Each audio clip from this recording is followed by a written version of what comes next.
Hello everybody, going live for Tuesday Talks, and today we have an amazing soul called Joanne Light. Now she is an amazing entrepreneur as well. Joanne has a passion for helping parents navigate their parenting journey. Who doesn't need that? We all need that. There's not a parenting book out there which tells you exactly what to do. It's experiences. But let's see what Joanne has to say, and let's invite her over. There we are. Hey, you are here. How are we doing? Ah, I'm How are here. you? I'm here. I'm fine. How are you? I'm great. I'm great. Thank you. So thank you for joining Tuesday Talks, Joanne. I've done a short introduction for you already, so Oh, it's lovely to okay. meet you. Lovely to meet Uh, you. so I'll hand over the mic to you to start with. So just let us know who you are, what you do, and the biggest question of all at the end would be, why do you do it? That's a good question. First of all, Zishan, I want to thank you for having me and tell you that I appreciate your patience with my technology challenge. I know a lot about parenting and all of that, but very little about some of the new technology. So here I am. I hope you can see me and hear me. I'm happy to share with your audience. I'm My name is Joanne Light. I'm not sure what Sishan told you, but I'm currently a parent coach. I work with parents mostly of teens and tweens in navigating those daily challenges. And I love teenagers because I think they get a bad rap and nobody really understands, or few people really understand what their brains are doing and why they are impulsive and disrespectful and take big risks and do things that we all worry about. But that's part of them growing and becoming independent individuals. So I work with their parents because we I hope that I can get their parents to understand who they are as parents, to be self-aware and therefore do the best job they can do for their kids. It's hard. Parenting is really, I think, the hardest job any of us ever has if you choose to be a parent. It's tough. It's tough. You love them, and you're afraid of everything. So that is my passion. I work with parents, and I think I've come to it after many years in higher education, both counseling, teaching, and administration. I think I come to it. I always enjoyed working with students, and I taught high school for a while, and I feel that we, as a baby boomer, our generation, and even the ones just below us, those Gen X's, are responsible for raising the next generation. So today's parents of young children and certainly of teenagers have a big task. They really need to create resilient, competent kids who can lead us on a better path than I feel that we're currently on in the world right now. So I look to create family harmony, because if there's more harmony at home, that can spread. So that's That kind of why I do what I do. that's an amazing story, and thank you for sharing that. So having that background of interacting with students who what teenagers, tweens as well. Um, Yes.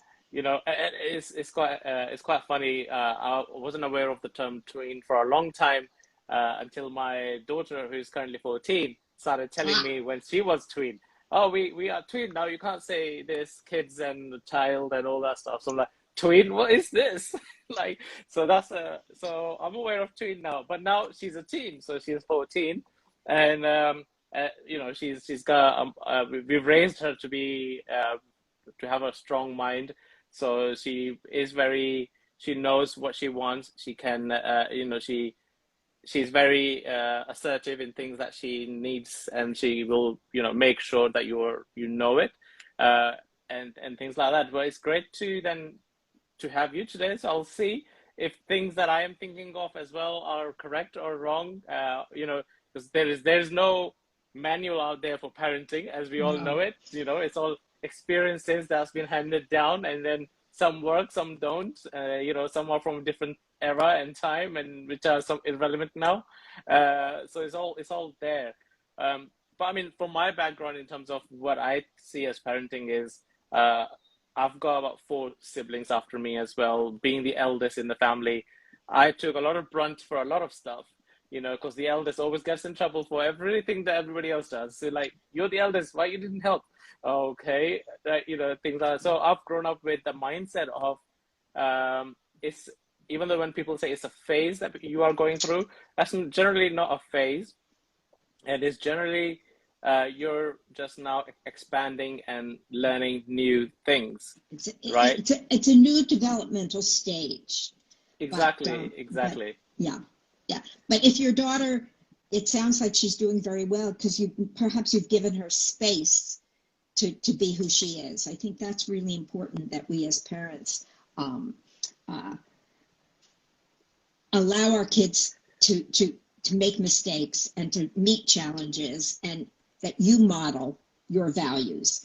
And we all come to the parenting place with encoded behavior. I mean, how you were parented, even if you say, I'm never going to make the mistakes my parent makes. So if you're in your case, you were the oldest, you took the brunt, so you're not going to repeat that with your daughter. But who knows? It's very hard. It's in the DNA. You find yourself.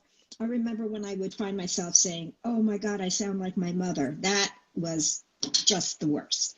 But we all have that problem, and we have a fear of making the same mistakes our parents made, because everyone makes mistakes. We have this fear of not being good enough, not being of messing up our kids' lives. It's natural to be afraid of as a parent. And Zishan, there's a lot to be afraid of right now out there in the world. School shootings, depression, autism, learning disabilities, not the right school, drugs, sex, pornography. As young as 10, they're online, and who knows what they're seeing.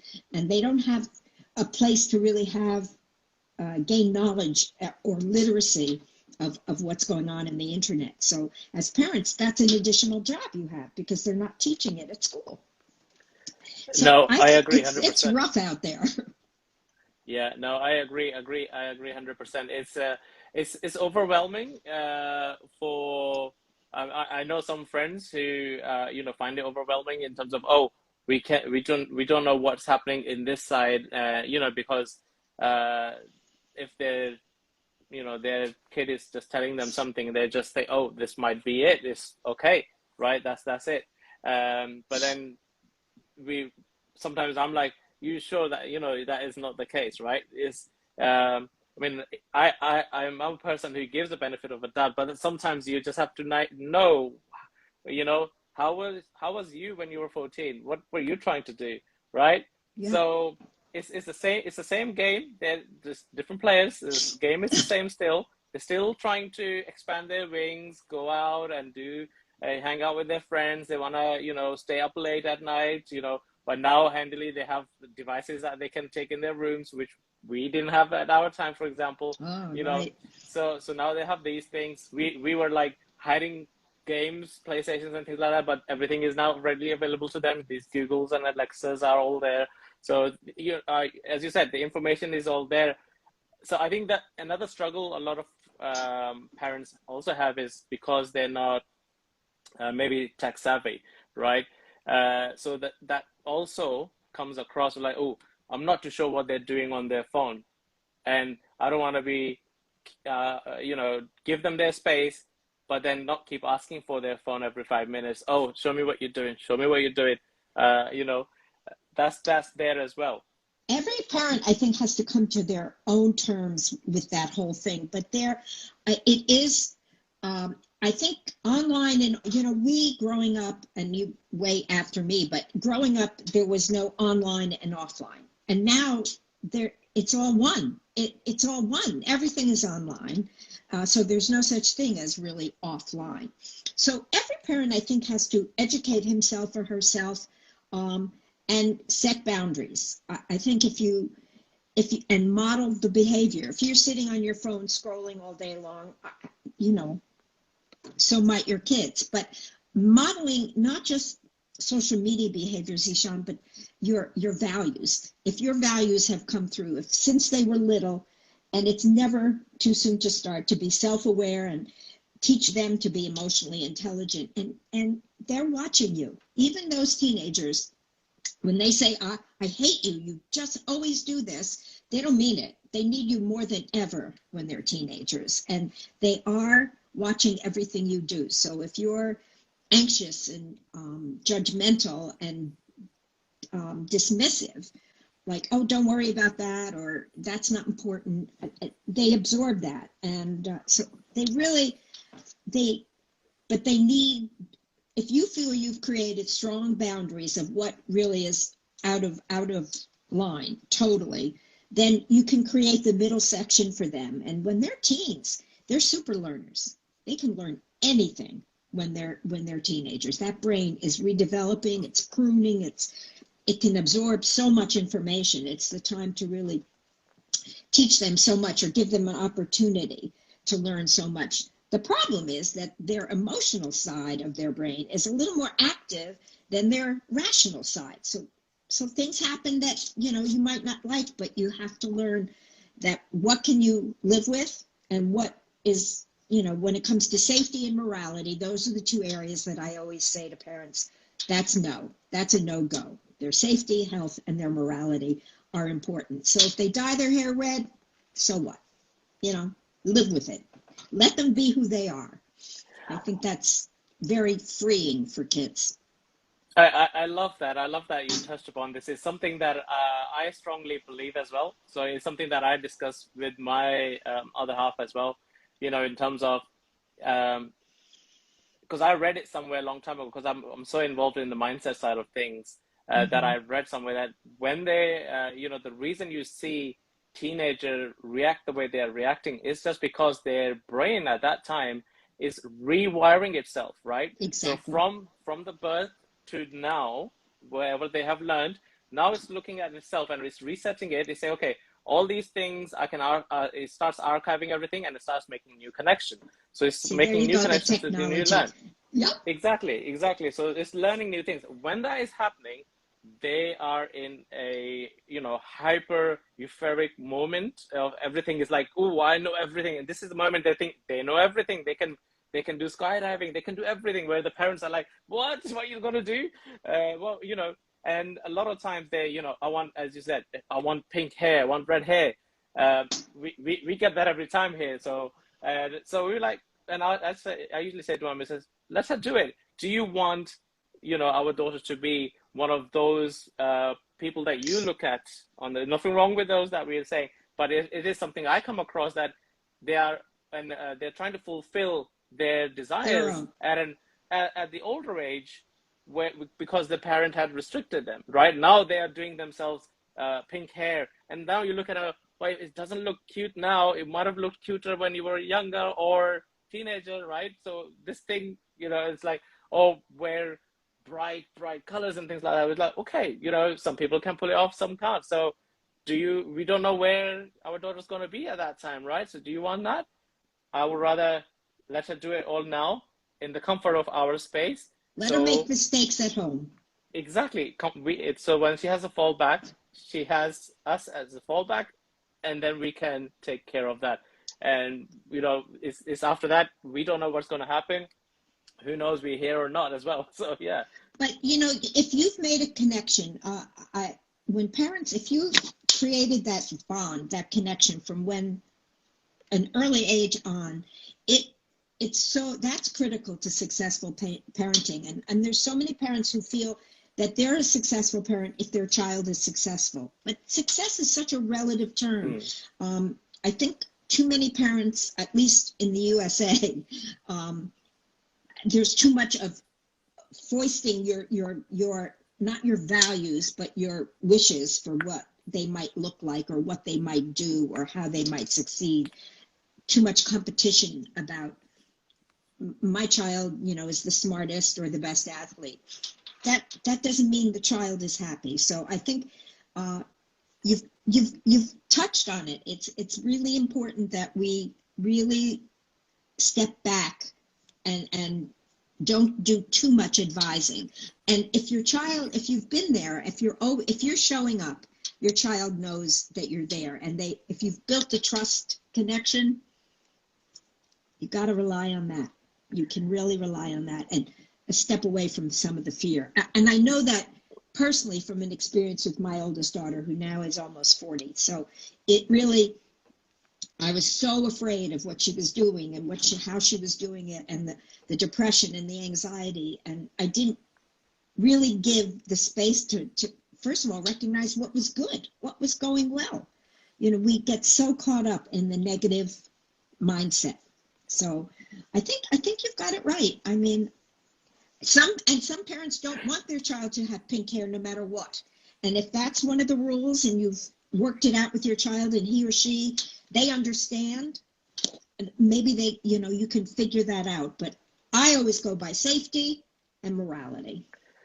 I love that, you've also, it's coming to how I been, since she was born, and something I've said to my missus already straight away, that I was able to,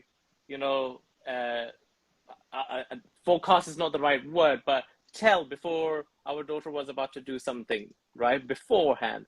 So I'll be like, how the kids are, you're sitting down and they're toddlers and they will do the thing. I'll say, oh, I think she's gonna do this soon, right? And she'll like, how do you know? I'm like, well, we have given her the space. She had her own corner and everything that she will run around and make whatever mess in the house. But our house at that time was a house that you can't tell that there is a small kid in our house, because everything was immaculate, right? Why? Because we had given her space. That was her space, and she can do whatever she wants in there. She comes out of that space, then she knows we can't do these things. And I think because we've raised her in that way, and especially one thing I always touch upon with everybody, since she was born, we stopped watching TV in the evening. She has never actually seen us during the weekdays. She's never actually seen us having a TV on, apart from weekends, or in the late evenings when she's gone to bed and she's come down to take water, and they're like, oh, you guys watching TV? We were like, yeah, we're just relaxing, and then we're gonna go to bed. We just wanted to see what's on the news, things like that. So she's not seen that. So she doesn't have a habit of turning the TV on when she comes up. Yep, when she comes on, she doesn't. I've seen some kids who come on and straight to the TV. So it's not there. The whole point of this is that since the beginning, I said to my missus, we have to treat her like an individual person. Even though she's little, she has her own voice now already, that she is talking, but we can't understand and hear what she say. But in her mind, she's already talking to her. That inner voice that we hear. She's already saying those things. So she is individual. If we treat her as an individual, and she will grow into that individual, hence she's more assertive and knows what she wants now, in terms of what things she wants to do in the future as well. I'm quite happy, and I'm quite happy to hear from you as well that I'm kind of in a right way. It sounds good, but don't be surprised, because next year could be different. Yes, which is already happening. Her mood swings are going along. I'm the annoying parent at the moment, so everything I do is annoying.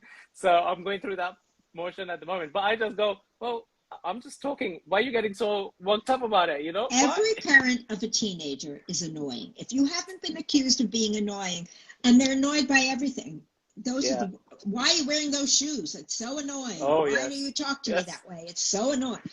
But really, trust me, they are watching you. And if you're open and accepting and giving them space and unconditionally loving them, I always say that we all love our children. They need, however, to feel that they're loved, which is different than you saying, "Oh, I love my kids. I do anything for my kids." They have to feel it, and you love them. And there are days when you don't like them very much, and that's okay. Yeah. That's okay. If you can be honest with yourself and share your experiences as a 14-year-old. Sometimes I think that's helpful to the kids. They feel, wow. If dad is sharing his ideas and his experiences and how he feels, I guess it's okay for me to tell him how I feel. And then you're curious. Be curious, because when they're teens, that's when you can learn as much from them. I love that what you just said at the end, you know, be curious about them being teen, because I always look back at my experience, right? So I was the black sheep and the rebel in my family, being the eldest as well. I was like, I'm not taking all this. By the time I was 16, 17, I was out and about. I was being entrepreneur myself, and you know, I was like, I wanted to be my own man. So not gonna take anything from my dad and things like that. So, you know, we and my dad didn't get along. So I understand that part of it. I'm like, okay, so I am always looking out for those signals already. And you know, but you have your things to do. What you want to do is there. And what you mentioned, you know, is their experience, is their world, is different to how I grew and what my world was. Even though the game is still the same, the time and era is different. Information is in her pocket every day now, right? Easy to come by. Yep. Yeah, exactly. I mean, I already realized that I was a few years back when she was doing homework and she stopped asking me help. Why? She can now just Google what she needs to know, right? She's just Googling the questions that she's not understanding. What does this mean? Let's just Google it, you know? And that's what the answer comes along. So they are growing in a faster pace than us, which is great, but also experiencing a lot more than what we did. You know, something we experienced in something, you know, something we learned in 5 years' time, they can now learn in 1 year, pretty much. You know, they are True. aware of it. But I think that's a little scary, because I feel like their childhoods are being a little bit shortened or stolen, because there's so much out there, and I think there's a lot out there to be afraid of when they're online. There's a wonderful, actually, your viewers might be interested. There's a wonderful website called cyberwise.org. Cyberwise. Oh yeah, I'm aware of that. Yeah, you are. Cyberwise. Okay. It's a great. They have courses for parents, and they go out to the schools. You know, the young parents, as such as yourself, it's a great tool to really. And shocking, actually, what the kids are doing online. No matter how much you think you're controlling, there's a way they can get around it. So, well, it's important. Exactly. You know, it's putting yourself in their shoes. If you were that child, and then you know, what you are now, your parent were you, telling you something not to do, you still found a way to connect with your friend that you wanted to connect with, or do the thing that you wanted to do, right? You found that. So, is that what I found is, the more you restrict, the more they want to do it, because now you're giving them fuel. You're giving them fuel to rebel. It's you know, intrinsic like, motivation. You know, exactly. You're You know, digging it's like into the reward part of their brain. You know. exactly. It's like, right, if you're stopping me something to do it, it must be something good, or actually, why you don't want me to do it? I want to go and experience it. It's a bit like, don't go into the dark room. And then, hang on a minute, I'm going to go and check out that dark room. Why?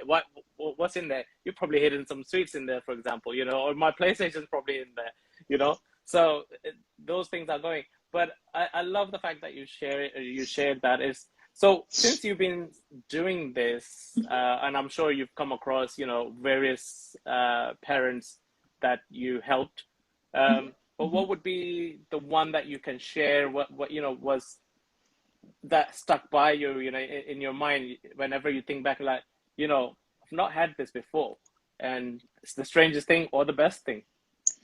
Oh, that's a good question. I think one of the things I really love is when a parent who commits and wants to do the coaching is willing to dig in and realize what he or she is contributing to the whole process of parenting, and become more self-aware and less judgmental. So I try to work with my parents to be what I call emotional scientists, not emotional judges. That their child's behavior might be so annoying and so upsetting and so out of what you had hoped to see, be it a tantrum in the store or you know, cutting school and getting in trouble, whatever it is, just understanding where it's coming from, because their behavior is just information for you. There's some emotion that's kicking in. I had one father who really kept saying to me that his son was fine, was doing what he was supposed to do. Why do you keep talking about all these emotions? I don't need to talk about all this. I don't want him to always be sharing his emotions. And it was clear this dad didn't grow up in a family where you talked about emotions, which is true in a lot of families around everywhere. I was going to say that it's more true for the male counterparts anyway. We are programmed not to share. But that's exactly right. And you have to reprogram your brain a little bit. But by the time we got through enough sessions, what I loved was when he said to me, I had no idea what I didn't know. I just didn't know what I didn't know. And that was very telling, because if you have a mindset that you're not willing to change or pivot, then it's really hard to get you to do it. It takes a lot of practice and work. So parent coaching, it's more than just the surface sort of strategies and tips. I can do that, but I love it when parents really want to think about where they're at and how that affects their kids. And just remember, they're watching you 24/7. And even when you think they don't see what's going on, they do. They really do. even little kids. It's just amazing. Yeah, no, I agree 100%, because it's something they've been soaking up since they were little anyway. So they are soaking up until it's their time to actually now go out there and make their decisions and everything. Something that I learned quite a while back, and it came across the way the things I do sometimes was I was told that when it comes down to making the actual decisions, Mm-hmm. which needs to affect you, you always fall back into your behavioral patterns of your family or Yep. ancestrals, right? So DNA, before DNA kicks in, is what you've been observing since you were a baby, since you were a little child. So a lot of that stuff is in subconscious mind, right? It's archived in there, and the mind is so great that what it does is when it comes to actual decision, this is when you say, oh, now I've just acted like my dad. Oh, I've just done this like that person. Why you've done that without knowing, and you've realized later, is because that's what you only know, right? That's your generational pattern. Exactly. You've absorbed it, but it takes work to change that. Yeah, right. Yeah, yes.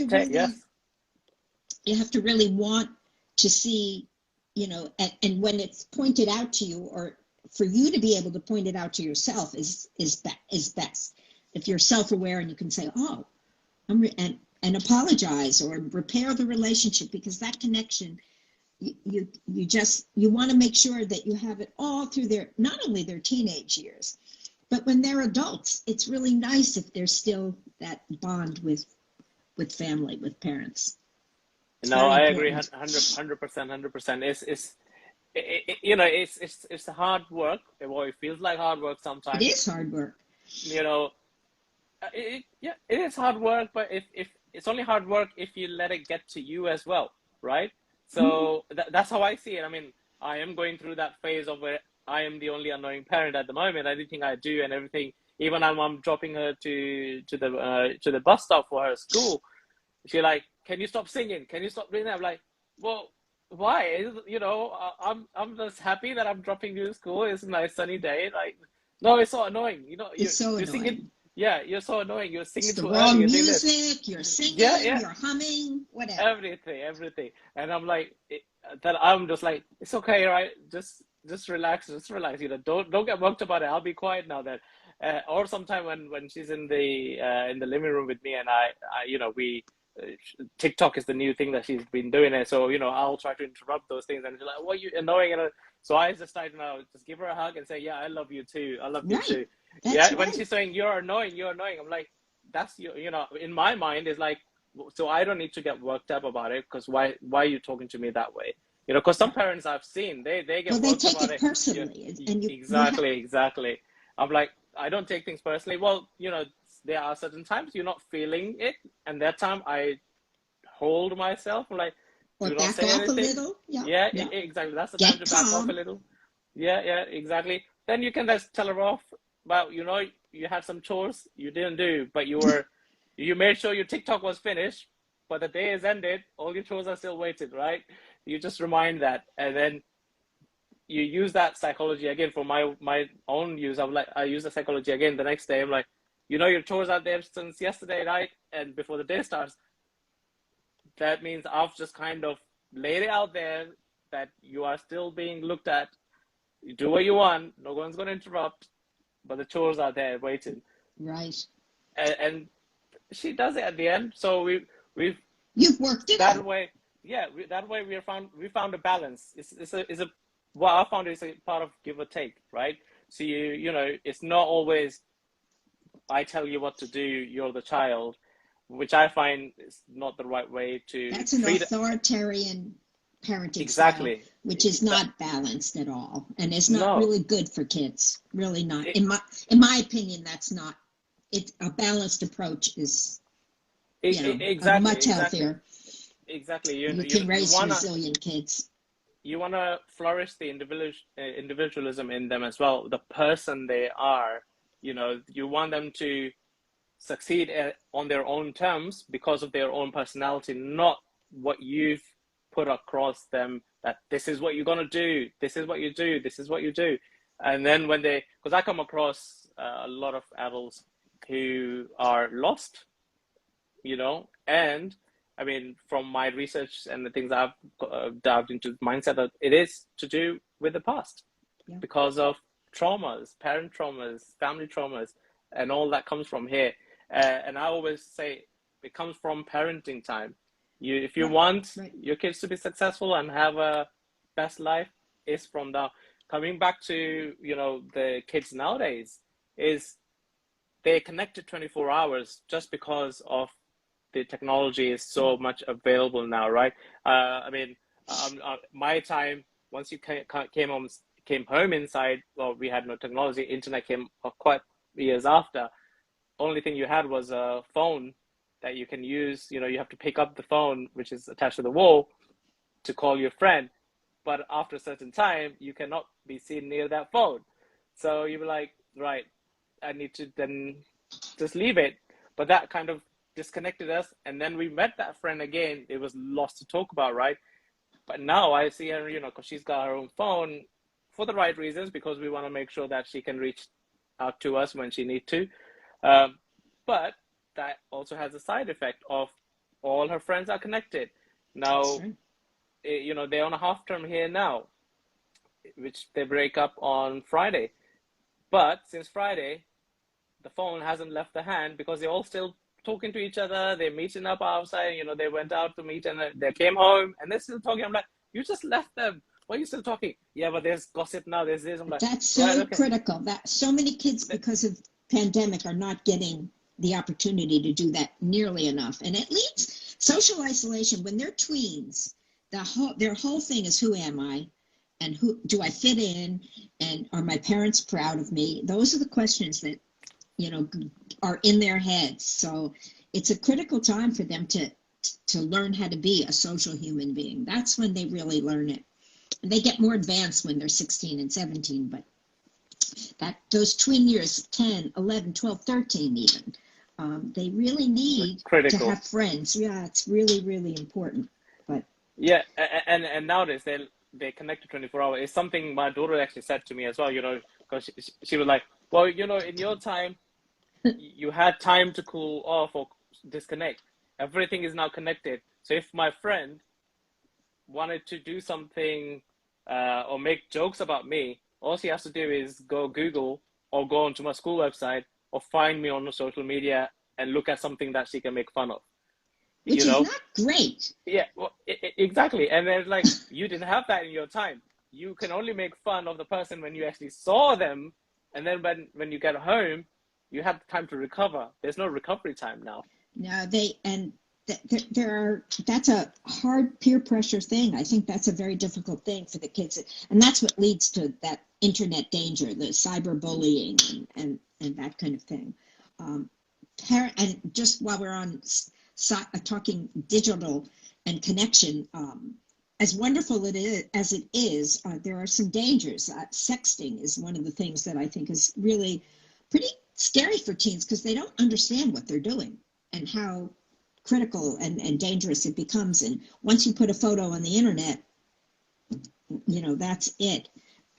So it's like what you said. It's important to balance what you can live with and what your fears are, and to control your anxiety, because anxiety, which we all talk about our stress and our anxiety, but it's rooted in something that's either in the past or in the future.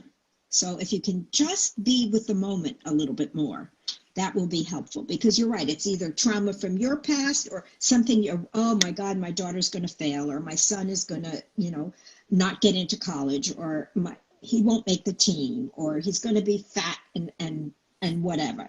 All the things you worry about, that where's the evidence? I mean, if your kid is depressed and you're noticing signs, then you reach out and get help. But anxiety, it doesn't help to worry about the things that you can't control. And there's so much we can't control as parents, really a lot that you can't control. Oh yeah, definitely. I agree with that. There's a lot of stuff that we cannot control. So, in terms of when you are interacting with the parents who have, are under your coaching, what's the idea, the day looks like? I mean, is that how many sessions do they go through? Is it a group session or is it individuals? I sometimes do groups. I love to do groups, because it's helpful as a parent when you hear someone else is struggling and paddling up the same stream you are. It really is it builds your self-confidence and gets rid of some of the doubts you have as a parent. I work with parents. Sometimes I have 2 sessions in a day, and some weeks I don't have much at all. It's very variable. And quite honestly, I'm doing this because I love it, and I'm not looking for, a 6-figure income from this. Fortunately, I'm not doing it to put food on the table. I'm doing it because I love it. So when the right client comes along and I can be of service, I'm happy to set up a schedule. It just changes all the time. I don't have a set routine, but routine, that word, that's good for your household, your kids, is set up a routine, because that makes it easier. So I'm living without much structure right now. So some days it's harder, but I always advise parents to have a certain amount of routine and structure for your kids. It helps them focus better. Also, family meetings. Do you do family meetings? Well, it's usually we make sure that we make sure that we are always having dinner at the same time. So no matter how busy we are, and that's the time everybody then talks. Right. Or Sunday breakfast is always at the same time, because usually we all have breakfast in the different times. One of us are already very early awake and start to work, and one has to drop, so not even having breakfast because we now making sure we're ready for the car. So make sure the Sunday we're all together, and at the evening we're all there for dinner as well. So that gives you that time to then connect with each other and talk about what your day was, and ask the other person what that day was. And that's the time you can also then talk about if you have any concerns to raise, and ask the question. And how they can help each other too within the context of the family. That's good. Exactly. Yeah. So you just share what you've been doing, and I mean, I might share quite a lot with for her to be 14, and she was like, oh, I don't really want to know this in terms of, finances wise, or like, oh, we've been doing this, we've been doing that, this is costing that much. And it's like, I don't understand any of that. I'm like, well, you will one day, but at least that, if we're getting that stuff fixed in the backyard, has costed amount XYZ. It's not just appeared out of nowhere. So I'm trying to teach the value of Yeah. what it is. Well, Because that's one one thing of the I've also, values that's yeah, important to you, Zishan. So that's why you transmit that or share that with your offspring. That's exactly what I mean. If you have values and certain principles, that's what you need to let the kids know because they'll respect you for it and they'll model it. It's totally true. yeah, and I'm beginning to see that as exactly as you said, she started to model that in terms of if we do get her something, it's not broken straight away. Before you will get her something, 3 days later, where is it? It's I don't know, it's somewhere in the corner of the bed or broken or something. It's like, oh right, okay, so we should stop buying new stuff. But she's lucky. She's the only one we have. But without spoiling her, we end up still buying stuff for her, Oh, which yeah, is there. Yeah, so that's it's okay. something that happens. Yeah, exactly. That's what we say as well. We're not deliberately going out there. Oh, this is what we need to buy for her. We need to get this. It's like elaborate stuff, but it's something we'll go out shopping for ourselves. We'll pick up something that we liked we For like. Oh her. yeah, you remember she was talking about this 2 3 days ago. Oh, we here. Let's pick it up. You And that know, uh, teaches her gratitude because, that's exactly. another important quality to share with our kids. Exactly, They exactly. have to So understand empathy and it, gratitude. and that's part of your title as well, the empathy part of things, right? Yes, because my emotional intelligence angle is all about, raising kids that are emotionally intelligent who become responsible and resilient and empathic. It's just so important for them to understand empathy and gratitude and respect. I feel those are real important things that can come about if you are emotionally intelligent. That's another whole conversation. Yeah, I was going to say that it needs another 2 hours for that because Exactly. it's a big C. So the question would be, like for for for a parent who is challenged, let's say, with mixture of maybe authoritative parenting, but because that what they know, right? Because nobody chooses to do that kind of parenting is kind of brought down, right? So you just know that. So you're doing that authoritative parenting without knowing, but you're doing that because you think that's best for my kid, without realizing what the individual person, is a little individual person wants, and that's what we try to nurture it. So what do you kind of help with that side of things? So a parent who is challenged uh, from the tweens and teenage phases, what as they call it, they're going through their phase, and I'm challenged, not understanding what's happening. Well, frankly, again, I have to go back to going inside yourself. I try to get parents to see that they need to be self-aware and what do you really want for your child? And is it easier to just um, not talk about the situation and not try to make it better because you want it a certain way? So I think the most important thing is for a parent to be honest with him or herself and see where their issues are and know your triggers. If when you were a child you felt like you weren't being listened to and heard, and then when your kid is not paying attention and isn't listening, it sets off that whole emotional meltdown. You're yelling, they're yelling. That never works. That's getting in the web. So uh, try to be aware of I tell parents to try to be aware of what their triggers are. And you can only do that if you know yourself.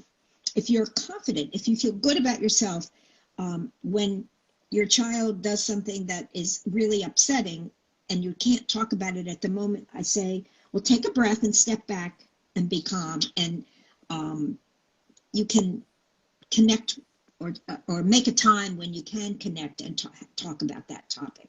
So I think knowing oneself and being conscious of one's triggers and not having to be right. Um, it only does so much to be right. Um, what you need to do is have a discussion about it. Maybe you are right, but if you're open to a conversation with your child or that teenager who seems impudent or whatever, You never know where you're going to get. And that's a much better approach than you do it because I said so, and that's the rule in the house. Well, if you've made the rules in the house and included them in an understanding of the rules and where they're coming from, and you've explained why it's important to you, if you can explain, I just want you to be safe, and in my vision, for me, it's not safe for you to do ABC. So I think it's very individual, but parents have to look in. You have to be willing to look inside yourself and recognize or get some help recognizing where that's all coming from. What's motivating you? I love that. I love that, and what I also heard in that was, when you're having that discussion or making your teenager or the child aware of what certain actions will make you feel as well, in terms of, when you're, I'm going to use an example of, when you're out and you haven't texted me after a certain amount of hours. Or after curfew. I'm not sure what's happening. Are you still alive? You can at least drop me that, right? So things like that. So you need them to be aware of, okay, you can at least just do that so that I am aware you're safe. And that's my concern, right? And that's the reason, right? And if they're late for curfew, because that's a typical teenage thing, and you explain why, or you adhere to it for a while, then maybe we can have a discussion about extending the curfew a half an hour. So if 10 o'clock's your curfew, well, in a couple of weeks, if I see that you're cooperating and it's going well and you're making good decisions, we can talk about 10:30. If they see that you're open to having, a discussion as opposed to just an abrupt statement or advice or lecture. Don't lecture. They're not listening. Don't lecture. Not a good mode of advice giving. Make it a conversation. Yeah, I agree with that 100%. Make it a conversation, because I always say, if you're feeling upset with what your child is doing, put yourself in your time when you were that old. That's right. What were you happy or going through the same emotions? So it's basically a repeat cycle. It's a cycle that's just repeating, and someone has to, become self-aware and start pivoting and changing, right, to make it a little bit better, right, and then it continues. I mean, I'm so grateful for you to coming on to the show today and enlighten us with so many things. I mean, I am more aware myself now, even though I was doing certain things, but I'm now assured as well by just listening to you that good. I am on the right path. I always look at it as a journey anyway. It's a journey. It is a journey. And like all journeys. And it's a marathon. It's not a sprint. It's a marathon. Exactly. And like all marathon and journeys, you will come across hurdles. You will come across challenges. It's just how we take on those challenges instead of reacting. We make some informed decisions. And you respond. And you respond to them, and that's when you will see some significant changes or automatically happen. This will all happen automatically. We just have to make sure we are aware of the things which are, we've set upon. So thank you very much for your time welcome. today. If people wanted to get in touch with you, they can get in touch with you via Instagram. I know there is a link on your bio where yes, they can also drop their details, right? They can drop their details, and they will then get a free gift from me about bringing the joy back to parenting, and be in touch with me and be on my list. And they can email, if people want to email me directly, they can do that as well. It's Joanne at joannehlight.com. I'm happy to answer an individual question or just have a chat.